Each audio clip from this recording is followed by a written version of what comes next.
पंचायत राज काय असतं ते जाणून घेऊया. सगळ्यात आधी पार्श्वभूमी बघूया. ऋग्वेदात गावसभा या प्राचीन संस्थेचा उल्लेख आढळतो.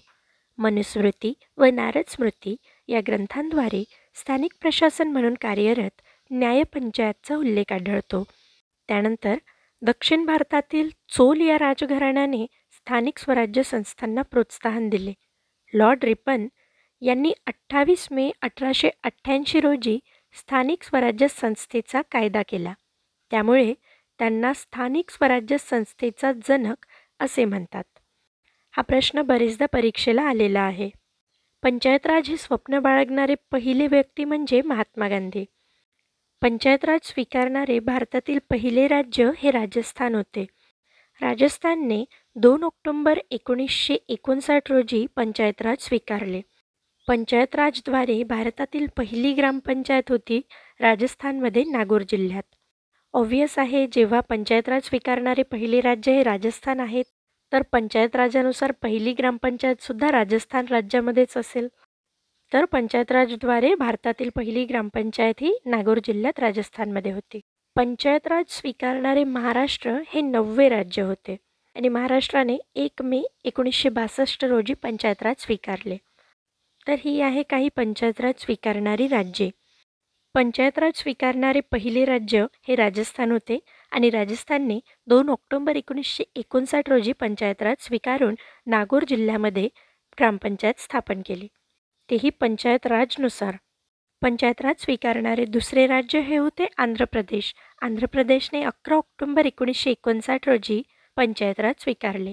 पंचायत राज स्वीकारणारे तिसरे राज्य होते आसाम. आसामने 1960 रोजी पंचायत राज स्वीकारले. चौथे राज्य होते तमिळनाडू, 5वे कर्नाटक, 6वे ओडिसा, 7वे पंजाब, 8वे उत्तर प्रदेश आणि 9वे होते महाराष्ट्र. महाराष्ट्राने 1 मे 1962 रोजी पंचायत राज स्वीकारली. आणि 10वे राज्य होते पश्चिम बंगाल. पश्चिम बंगालने 1964 रोजी पंचायत राज स्वीकारली. आता बघूया पंचायत राजमधील विविध समित्या ज्या परीक्षेच्या दृष्टीने अत्यंत महत्त्वाच्या असतात. बलवंतराय मेहता समिती, जी 1957ला स्थापन झाली. या समितीचे उद्देश काय होते, तर 2 ऑक्टोबर 1952 पासून सामूहिक विकास कार्यक्रम व 3 ऑक्टोबर 1953 पासून राष्ट्रीय विस्तार योजना सुरू झाल्या.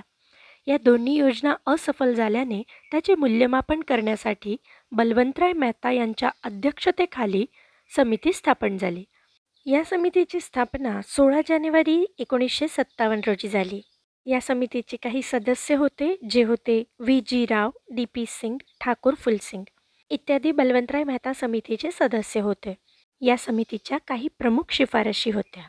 लोकशाही विकेंद्रीकरणाची शिफारस या समितीने केली होती. त्यानंतर त्रिस्तरीय ग्रामप्रशासन यंत्रणाची शिफारस त्यांनी केली होती. त्रिस्तरीय ग्रामप्रशासन यंत्रणा म्हणजे जिल्हा परिषद, त्यानंतर पंचायत समिती आणि त्यानंतर ग्रामपंचायत. ही त्रिस्तरीय ग्रामप्रशासन यंत्रणा याची शिफारस बलवंतराय मेहता समिती यांनी केली होती. त्यानंतर न्यायपंचायतीची शिफारस आणि पंचायत समितीचे सदस्य ग्रामपंचायतीच्या सदस्याकडून अप्रत्यक्षपणे निवडले जातील, अशी ही शिफारस बलवंतराय मेहता समितींनी केली होती. ही त्रिस्तरीय ग्रामप्रशासन यंत्रणा आताही सुरू आहे. या समितीबद्दल काही विशेष माहिती.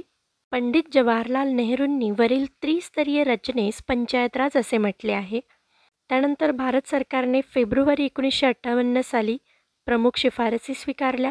राष्ट्रीय विकास परिषदेने जुलै 1958 रोजी या शिफारसी स्वीकारल्या.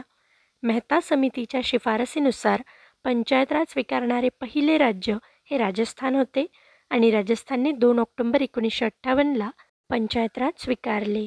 पंचायत राजद्वारे भारतातील पहिली ग्रामपंचायत ही राजस्थानमध्ये नागौर जिल्ह्यात आहे. घटनेच्या 3 कलमाद्वारे पंचायत राज सुरू करण्यात आले. भारतातील स्थानिक स्वराज्याची संकल्पना लोकशाही तत्वांवर आधारलेली असते. महाराष्ट्रात ग्रामपंचायत कायदा 1959 मध्ये अस्तित्वात आला. पंचायत राजाची देशात 1959 मध्ये सुरुवात झाली. पंचायत राज मूळ संकल्पना महात्मा गांधी यांच्या विचारांवर आधारित आहे. कारण पंचायत राज हे स्वप्न बाळगणारे पहिले व्यक्ती हे महात्मा गांधी हेच होते. बलवंतराय मेहता समितीनंतर अनेक समित्या आल्या, जसे की वसंतराव नाईक समिती, ल.ना. बोंगीरवार समिती, अशोक मेहता समिती, बाबूराव काळे उपसमिती, प्राचार्य पी पाटील समिती अशा अनेक समित्या होऊन गेल्या. या समितींनी आपापले अहवाल महाराष्ट्र शासनास सादर केले, शिफारसी सादर केल्या.